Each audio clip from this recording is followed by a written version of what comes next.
Brasil ainda não era independência, né, no Brasil. Tiveram aí conflitos, né, entre as tropas portuguesas, né, os mercenários, né, aquela tropa, as forças armadas iniciais que o Brasil estava montando, ocorreu em partes isoladas aí do Brasil, né? Então o governo contratou aí mercenários para poder lutar durante essas guerras aí que foram provocadas em várias províncias aí do Brasil, sobretudo lá na região do Nordeste, né? Então a guerra teve uma continuidade muito grande na província da Bahia, né? Lá na Bahia houve muito mais resistência, os portugueses acabaram sendo expulsos, né? Após aí 10 meses de conflito, somente em 1823, mesmo o Brasil ali se autoproclamando independente, lá no ano de 1823 somente, que os portugueses foram expulsos da Bahia, né? O reconhecimento desta independência, como nós já vimos, houve alguma demora, né, por parte do reconhecimento diplomático, algumas dificuldades financeiras, comerciais, né? A gente sabe que nem sempre o reconhecimento diplomático é algo muito fácil, até porque de um lado estava a nação que estava surgindo, que era o Brasil, e de outro, Portugal, que já era uma potência, né? Ou que havia sido uma grande potência já na Europa, né? Então, várias nações aqui da América Latina, sobretudo os nossos vizinhos aqui, Chile, Peru, Venezuela, Uruguai, né? Eles hesitaram num primeiro momento em reconhecer aí a independência do Brasil, né? Então havia aí um certo temor em reconhecer, porque ainda acreditava-se que Portugal poderia reverter aí este processo de independência, né? Dom Pedro I, filho do rei de Portugal, né, e neto do rei da Espanha, cabe aqui lembrar que a mãe de Dom Pedro I era, né, a princesa, depois a rainha, a Carlota Joaquina, uma figura extremamente curiosa, peculiar na nossa história, né? Aqui na história do Brasil, né? Haviam, portanto, vários conflitos ali pela região, né, do Rio da Prata, né? Muitas repúblicas ali.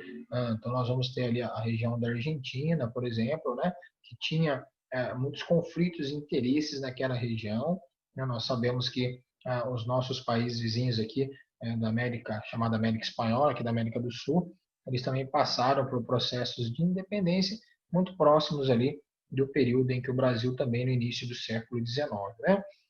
E nós já vimos que os Estados Unidos foi o primeiro país a reconhecer aí de fato a independência do Brasil, né? Através ali em 1824, nós vamos ter ali o James Monroe, né?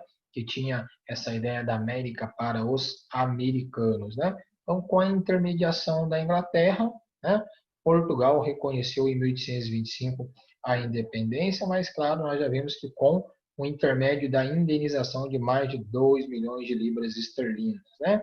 Então, é claro que este empréstimo foi custeado pela Inglaterra através dos banqueiros ingleses, né? Outros países, aos poucos, começaram a seguir o exemplo dos Estados Unidos e a reconhecer também a independência aqui do Brasil, né? O Brasil ele vai estender o tratado que ele havia assinado em 1810 por mais 15 anos, né, com a Inglaterra, de tarifas, de valores alfandegários, né, de importações de produtos ingleses que pagavam um preço muito pequeno, muito baixo e que gerava um monopólio, né, dos produtos ingleses em todo o território brasileiro, né? O Brasil se comprometeu com a Inglaterra a tomar medidas para proibir o tráfico negreiro, o tráfico de escravos e diminuir paulatinamente, vagarosamente, a escravidão no Brasil. Nós vamos ver que isso foram cenas que demoraram muito. O Brasil conseguiu aí enrolar a Inglaterra por muitas décadas à frente, né? Por exemplo, a taxa alfandegária, né, de 15% para outras nações, né, gerou queda de faturamento dos impostos. Então, naquela época, a Inglaterra pagava uma quantia infinitamente menor aí do que as outras nações que queriam ali vender produtos, né, produtos que houvesse importação de produtos franceses, né, ou alemães para serem vendidos aqui no Brasil, né?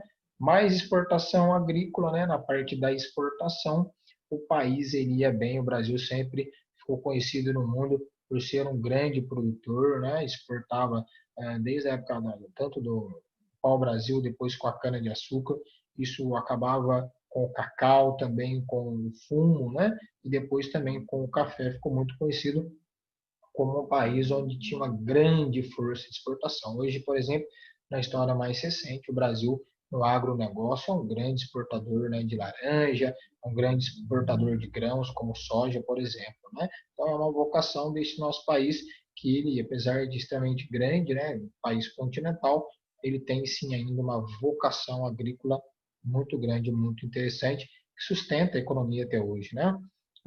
Entre 1800 e 1850, as exportações de produtos agrícolas cresciam aí mais de 160, mais de 60%, né? Então, a gente percebe que aos poucos, né, mais de 160% havia esse crescimento das exportações. Então, num período curto, né, de praticamente 50 anos, pegando ali quase que 25 anos a partir da independência do Brasil de 1822, houve um crescimento muito grande, havia uma solicitação por parte dos países, né, do continente europeu por conta da necessidade, né, de sobretudo de café, açúcar e também do tabaco, né, do fumo. Né? Então, é claro que o preço, né, apenas cresceu 45%, né? Então houve uma queda dos principais produtos. Se por hora vendíamos mais,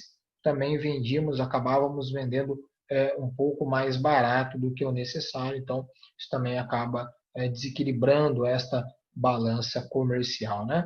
A população brasileira vai crescer 75%, né? Então, a gente tem a renda per capita em 1850 era 20% menor que em 1800, ou seja, havia uma crise econômica, porque você tem um crescimento muito grande da população brasileira, mas você tem um crescimento econômico muito menor. Toda vez que você ouvir falar, né, do crescimento, né, ou de uma renda per capita, né, que significa por cabeça, por indivíduo, por pessoa da população.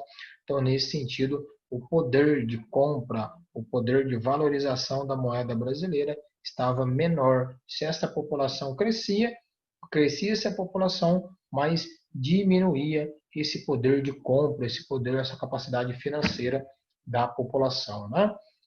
Os principais produtos de exportação, né, que o Brasil se notabilizou a vender eram o açúcar, o algodão, o fumo e também o couro. Né? Então é importante que na região sul do país ali havia uma grande capacidade de produção de gado e a exportação de couro foi algo que o Brasil se notabilizou, sobretudo ali no sul do país. Né? Só que, claro, que começou a surgir concorrência, né? Por exemplo, da beterraba, né? Em países extremamente mais frios, né? Como, por exemplo, lá na Holanda, ali na Alemanha, a extração do açúcar pela beterraba começou a fazer ali uma concorrência com o açúcar que vinha do Brasil, começou a ficar muito mais barato, né?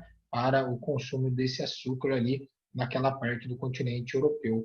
E claro que nós vamos ter aí, né, com relação aos Estados Unidos e a Argentina também vai produzir muito couro, né, aquela região da Argentina, do Uruguai, é também muito conhecida pela produção de couro, né, os produtos agrícolas também vão entrar nessa concorrência com o Brasil. A crise, né, só começou a ser superada no Brasil com a exportação cafeeira que vai ter início ali em 1850, né? Então, Dom Pedro I, a monarquia de Dom Pedro I aqui no Brasil, né, no Brasil imperial, se notabilizou por ser uma monarquia autoritária, ou seja, com o uso da força, né? Somente o imperador tinha razão, né, nos seus argumentos. Então, os políticos brasileiros, eles geralmente eram caracterizados por serem mais conservadores e aliados aí em boa parte do imperador, né? Muitos eles eram antidemocráticos, né? E alguns até liberais. Então havia uma luta pelo poder contra o imperador e entre essas lideranças ali está, né, Cipriano Barata e José Bonifácio. José Bonifácio, que era muito amigo de Dom Pedro I, acabou rompendo com Dom Pedro I, né, uma certa altura, foi ser oposição de Dom Pedro I. Mas José Bonifácio, que foi o patriarca da independência, ele que ajudou ali, né, na construção, na escrita da Constituição aí também de 1824, um homem extremamente inteligente, brasileiro, né, nasceu em Santos, frequentou ali a Universidade de Coimbra, era uma mente intelectual, coube inclusive lá na frente que esse próprio José Bonifácio cuidasse, né, fosse o preceptor, cuidasse da educação do filho de Pedro I, né, Dom Pedro II, né? E aí, na cena política, haviam dois partidos, né? O Partido Português, claro, né, formado em sua maioria por portugueses que residiam no Brasil, eles tinham interesses de Estado voltados, né, à própria elite agrária, né? Eles eram um partido conservador, antidemocrático, então eram os bajuladores, os puxa-sacos ali de Dom Pedro I, eles tinham interesses ali, né, que nesse compadrio, nesta aliança com o imperador, eles eram a favor de que o imperador tivesse plenos poderes, né? Já do outro lado, um outro partido dos dois existentes era o Partido Brasileiro, né? Então este partido defendia os interesses das elites agrárias, né, também dos grandes produtores de terra. Lá no Partido Português era muito comum os comerciantes portugueses, né, pessoas que vieram de muito tempo de Portugal e que se enriqueceram com o comércio aí dos produtos que vinham de Portugal para serem vendidos no Brasil. Por sua vez, o Partido Brasileiro já era formado mais dos grandes proprietários rurais, né, dos grandes produtores agrícolas, dos grandes criadores aí de gados, né? Ele já tinha eles variavam entre liberal e também antidemocrático, mas eles eram a favor de uma monarquia constitucional, ou seja, eram contrários a uma monarquia autoritária, que era o interesse, o formato que Dom Pedro I estava desenvolvendo e que era defendido pelo Partido Português, né? Então, Dom Pedro I sempre fazia o manejo, né, o revezamento ali da troca no poder por esses partidos. Ora, o Partido Brasileiro assumia, né, a liderança das ações ali, né, como se fosse uma espécie de congresso, né, na Câmara os deputados tinham mais vez, né, podiam argumentar mais, ajudar a conduzir ali os rumos da política do Brasil. Ora, Dom Pedro I deixava que o Partido Português, que os membros do Partido Português decidissem os rumos do Brasil. E é claro que isso ia acontecendo conforme os interesses que eram sendo atendidos pelo imperador por ambos os grupos, né? Tanto pelo Partido Português quanto pelo Partido Brasileiro, né? Formou-se uma Assembleia Constituinte, né, em 1824, uma Assembleia, uma reunião, é uma organização formada ali por deputados, por senadores, por pessoas entendidas em lei, eles que, discutindo vários aspectos, né, da sociedade, vão poder criar as novas leis em que todos deverão se submeter, né? Então, a Constituição é a lei maior de um país, né? Atualmente, a nossa Constituição é de 1988, né? Com o fim da ditadura. Então, a nossa Constituição, conhecida como Constituição Cidadã, é de 1988, portanto, no final aí do período da ditadura, que é a que vigora no nosso país até hoje, né? Então, ninguém está acima da Constituição, seja o presidente da República, deputados, senadores, pessoas ricas ou pobres, a lei deveria se aplicar a todos igualmente, né? Então, é evidente que, naquele momento, membros tanto do Partido Português quanto do Partido Brasileiro foram organizados aí, né, nesta assembleia, nesta reunião, neste grupo que deveria ali escrever a nova, né, a primeira Constituição imperial do Brasil, a primeira Constituição do Brasil independente, né? Claro que os membros do Partido Brasileiro apoiavam uma Constituição que dava mais força, né, aos deputados, ao poder legislativo, do que propriamente ao poder executivo, né, que no caso era exercido ali pela figura do imperador Dom Pedro I, né? O Partido Português já queria o contrário, queria que o imperador tivesse mais força na Constituição, fosse uma Constituição escrita dando mais poderes ao imperador e menos poderes aos deputados, né? O apoio do imperador ao Partido Português, né? E seu autoritarismo, né? Gerou atritos com os constituintes, porque eles perceberam que tanto o Partido Português como o imperador estavam ali coligados, estavam ali associados por interesses próprios e não interesse maior, né, da nação que estava ali surgindo, né? Em 11 de novembro de 1823, né, no finalzinho de novembro, aqueles constituintes que estavam reunidos ali desde já no finalzinho do ano de 1823 para escrever essa Constituição, eles tiveram, né, foram cercados por tropas ali do governo imperial, né, a mando de Dom Pedro I, né, o prédio que eles estavam reunidos para escrever aquela Constituição, né, o prédio foi cercado por tropas do exército imperial, a mando de Dom Pedro I, para poder pressionar os constituintes a escrever uma Constituição que fosse do agrado do imperador.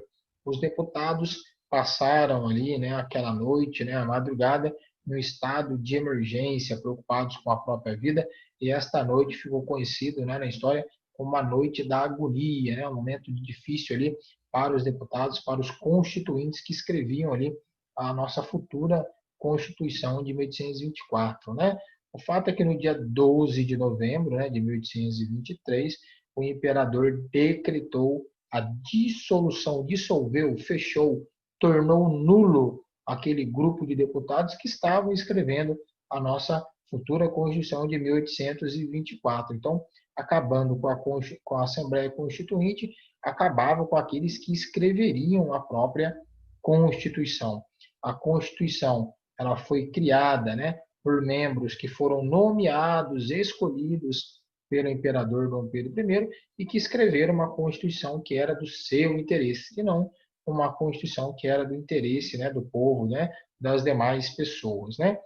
Em 25 de março de 1824, o imperador Dom Pedro I outorgou, né, a palavra outorgar vem de impor. Então, Dom Pedro I impôs aí a Constituição brasileira, a primeira Constituição da nossa história, né, em 25 de março de 1824, né, a primeira da nossa história, né. Quando uma Constituição ela é promulgada, é porque ela é feita a muitas mãos e o governo na ocasião, ele ratifica, ele reconhece. Diferentemente, né, quando o imperador outorgou, ele à força instituiu a Constituição de 1824, né?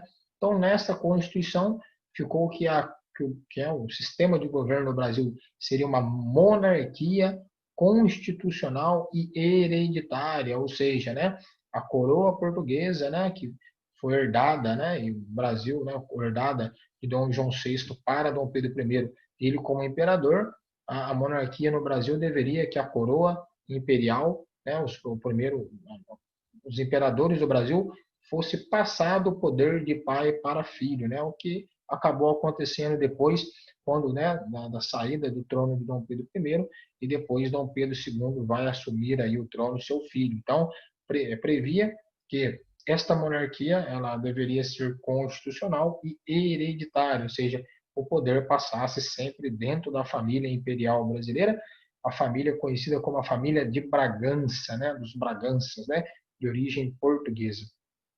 O regime unitário, ou seja, o poder estava centralizado na mão da figura do imperador, do executivo. As províncias não tinham autonomia, né, que hoje nós chamamos de estados. Na época eram as províncias, né, a província de São Paulo, a província de Minas, a província da Bahia, a província de Pernambuco, não tinham autonomia política, administrativa e nem econômica, né? A tudo precisariam recorrer ali à figura do imperador Dom Pedro I, né?